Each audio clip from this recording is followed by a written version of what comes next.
post-game show presented by Ramcraft. I'm here joined alongside Martin Mellberg. Martin, let's jump right into it. Big win for the boys tonight. How you feel? I feel great. Amazing feeling to win the first game at home, the home opener obviously. Crowd was great tonight, and yeah, such an amazing feeling. 2 goal nights for you. How's it feel? That felt great as well. The most important thing though is that the team won, and we got to get back to it tomorrow.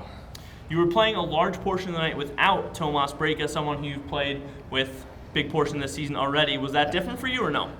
It was a little bit different. Tomas is a very strong player. You can always rely on him. You know that he got your back no matter what, and he's also a very good goal scorer.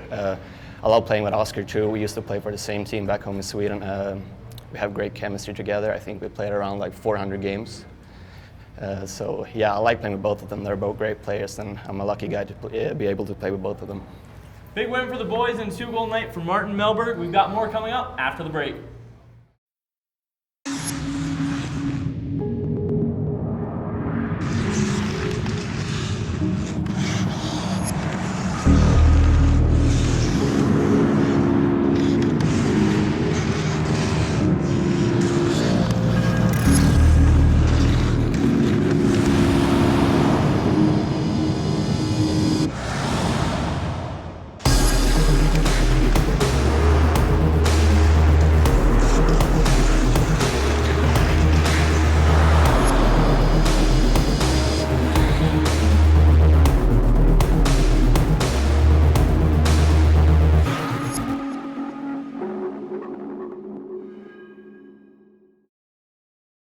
Welcome back to the post-game show presented by Ramcraft. I'm now joined alongside Marek. Nick, big 7-2 win for the boys tonight. Looked pretty impressive. Well, indeed. Sorry I'm not as pretty as Veronica Steen. We'll have her back in next week. But, I mean, unbelievable third period there for Dan Wildfong and Jeff Potter's team. I think the pace of play really dictated it well. And the later stages there, we saw the quality puck movement from all 5 skaters on the ice. That was a big part of tonight's win, in my opinion. Obviously, just speaking with Martin Mellberg, his 2 goal night, a big reason for that, lifting him up top. I mean, there's a lot to be happy about in Brahmas land in their home opener, and 3-0 too, Walt, for home openers in the Brahmas and NAHL.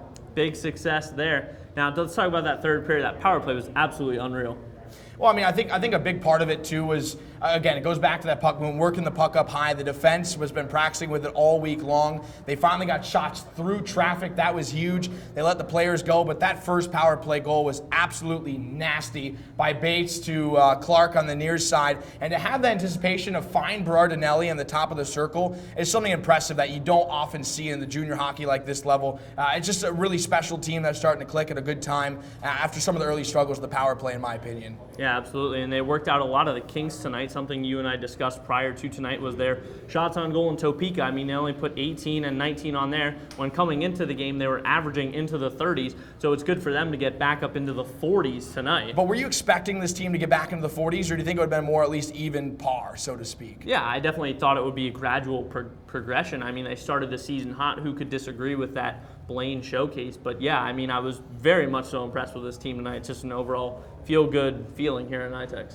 Well, we kind of switched gears too, and let's look a little about the goaltending situation.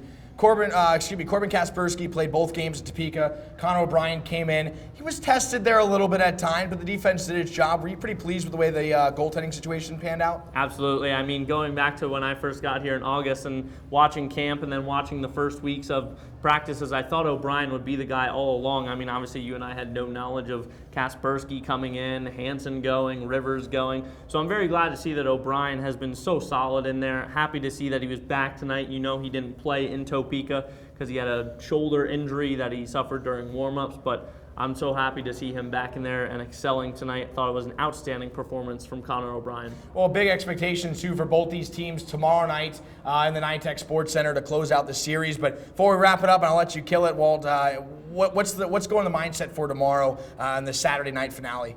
Well, when I talked to Dan Wildfong at the end of the third period there, he said it's back to the basics, which leads me to believe that there were some simple things that his team wasn't doing right tonight. I mean, obviously it's hard to argue a 7-2 victory, but when a coach says things like we got to do the little things right, I mean, obviously they're doing some things right by putting up 7 in terms of offense, but we'll see if anything changes for tomorrow night.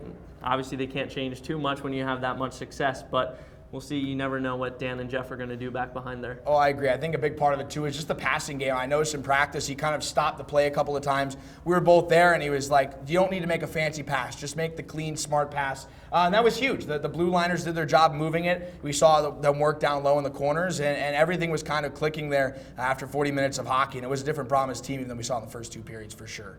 Yeah, undoubtedly. I mean, 7-2 win. Not too much else to complain about, really. I'm very pleased with what I saw tonight out of this team. I'm sure the fans were as well. I know we're expecting an even bigger turnout tomorrow for the 7:35 puck drop. How about that banner opening, huh? I mean, I know it's huge. I wasn't here last year to see it, but that's got to be relieving for you to see them rewarded for last year's play. Well, it was a big season for the Brahmas, obviously, and a great ovation from the fans as well. Also, a big respect, too, and stick tap for Potter and Wildfong for putting out 4 of those players from last year's team. I think they thought about even putting Kessel on the line just to start him at D-man, because you know it's only going to be a 40-second shift, but you don't want to take too many chances against the Amarillo Bull team, especially with that top lines that are hungry. But overall, it was absolute success. I think the team's moving in the right direction. And now, looking for tomorrow, it was definitely a big win, an exciting one. Brahmas fans have a lot to enjoy about this team. Stay tuned to LoneStarBrahmas.com, all the social media sites. You got us on Snapchat, Facebook, Twitter, Instagram. You have it. We got it. He's Money. I'm Nick Marek. This is the Ramcraft postgame show, signing out from the NITEC Sports Center.